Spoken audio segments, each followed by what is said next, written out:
Oh, hi there. I'm Tommy Maroon for Tommy Maroon Sports Show on WCTV. You probably know who I am by now, but if you don't, this is a show that airs every week on WCTV that talks sports and Cavs and mainly local sports and my picks.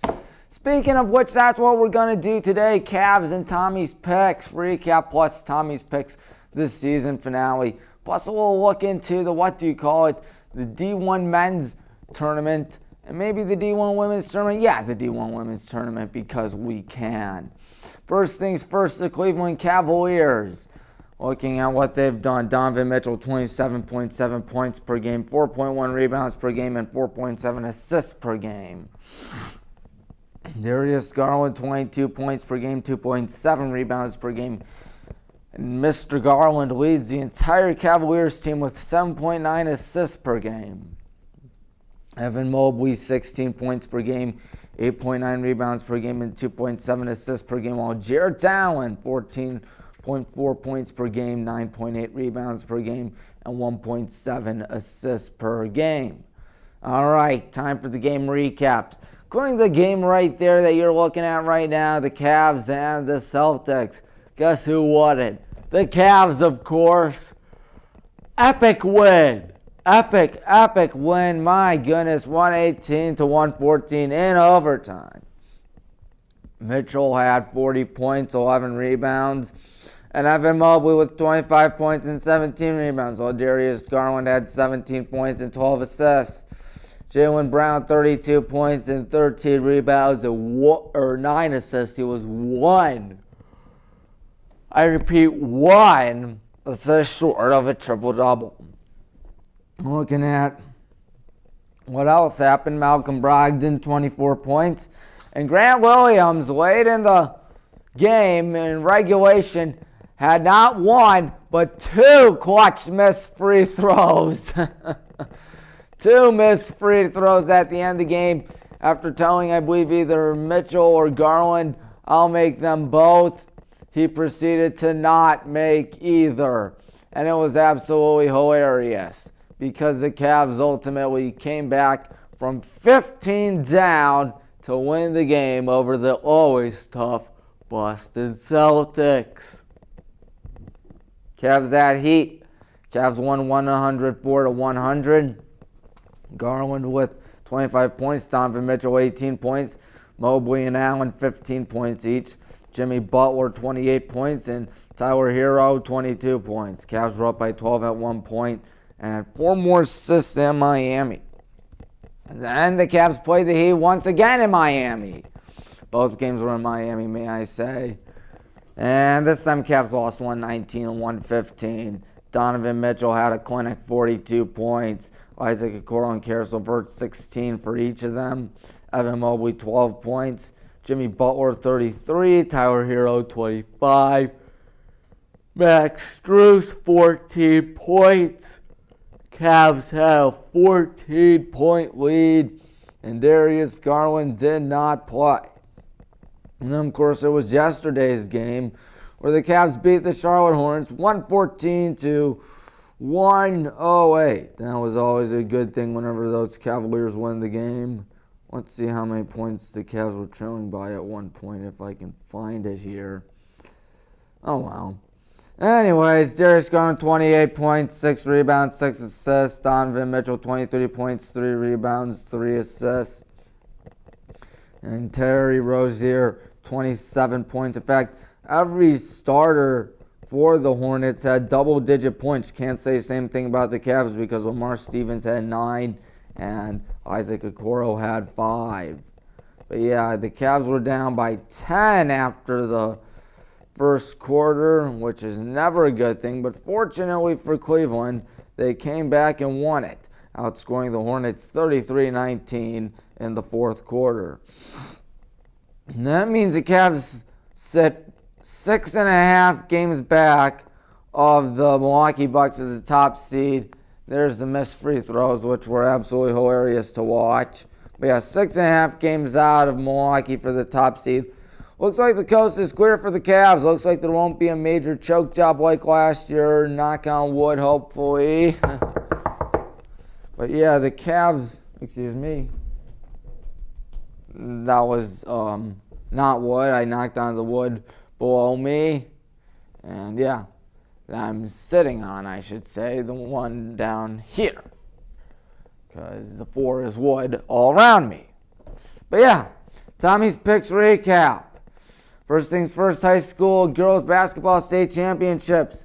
Princeton beat Midview 61-57. Homestead Falls beat 58-53 over Pickerington Central.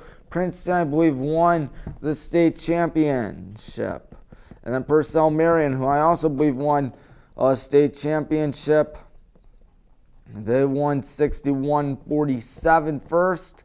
And then Northwest 57, Fairland 34. Africentric, the eventual state champions, beat Wheelersburg 55-37. And Chippewa beat Margaretta 60-50. I think Toledo Christian won the whole thing.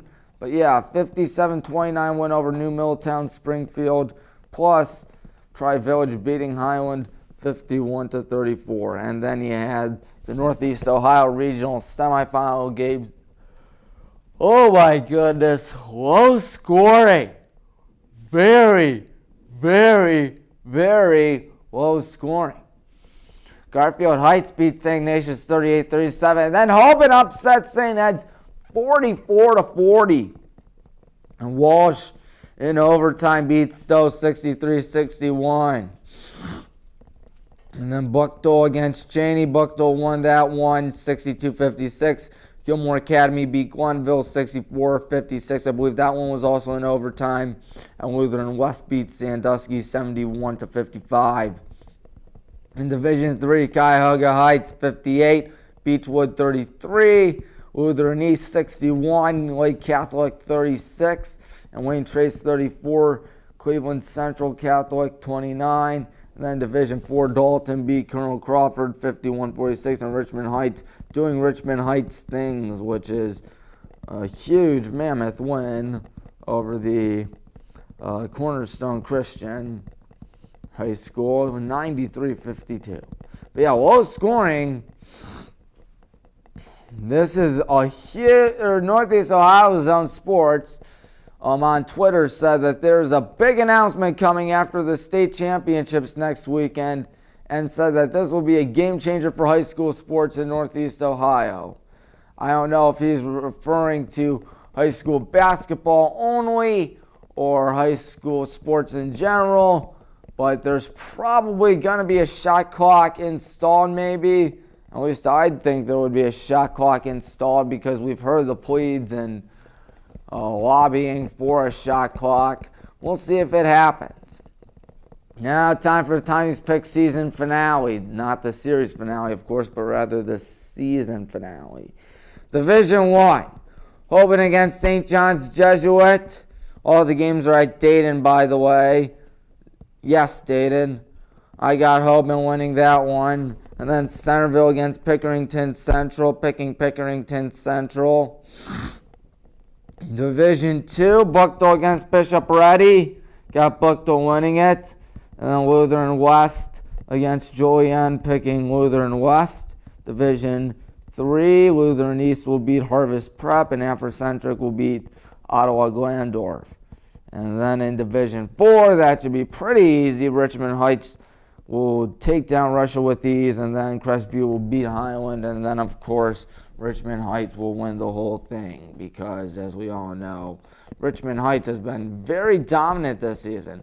And as we all know by now, it is time for the NCAA D1 men's tournament and D1 women's tournament. Excuse me for 1 second. Need to pull up my women's bracket. I unfortunately picked South Carolina to win the whole thing. I got Notre Dame going to the Elite Eight. Of course, you know I'm a big Notre Dame fan by now. But right there says Notre Dame to the Elite Eight as a number 3 seed. Unfortunately, they're in the same region as South Carolina. But if you recall, 2018, Notre Dame was playing UConn. And we all know what happened there. Epic overtime win. Hopefully that can happen again against mighty South Carolina. But yeah, that's what I think is going to happen. Who else in the women's Final Four? South Carolina, Duke, Utah, and UConn. So 1-3-2-2. Got South Carolina taking down UConn in the championship. That'll be a lot of fun, in my opinion. That will be a lot of fun. And then for the men's tournament, I got Alabama going down because Alabama is not looking that good, in my opinion. Of course, a lot of off-court controversy surrounding them for good reason. I mean, that is just not a good thing that they are doing, and it's rather frustrating to see it. And I think West Virginia and Coach Bob Huggins can make a run for the Elite Eight, and they will ultimately lose to Baylor. The name of my bracket is I'd rather do D3 because, as we all know, D3 athletes are much better. Unfortunately, Mount Union is in the Final Four, which I'm frustrated about. I'm doing my bracket right now, and I'm talking about it as I continue. I think Duke should pull out a win against Oral Roberts, but then again, you never know what can happen. And then Kentucky's going to lose to Providence. Let's look.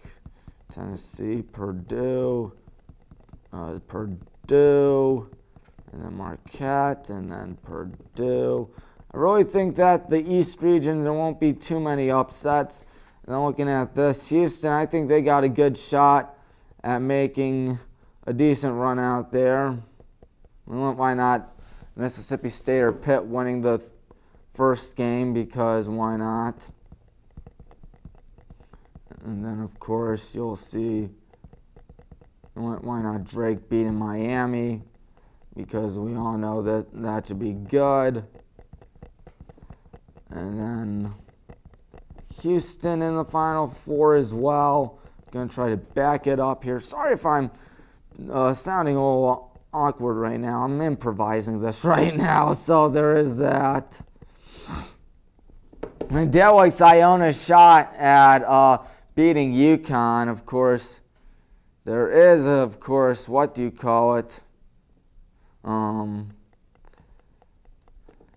Gonzaga in the West, but Gonzaga is going to lose. They always lose. They always find ways to lose. Pretty sure everybody knows that by now. So I got UConn, Houston, Baylor, Purdue, and Purdue, Houston. Houston should win the thing, in my opinion. Why not 68-61? I said that for, what do you call it? Women's basketball as well. So, no, not Houston, Purdue. Excuse me, I beg your pardon. I hit the wrong button. Purdue should be the champions, because Houston typically chokes throughout history. But that's just what I think. Purdue is national champions in men's basketball, South Carolina in women's basketball.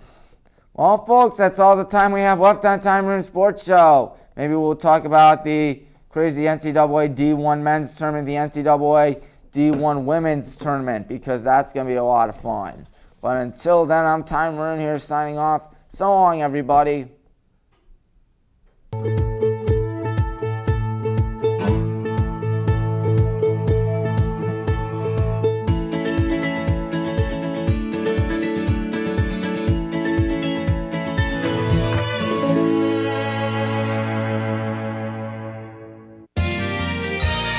You are watching WCTV, Wadsworth Community Television.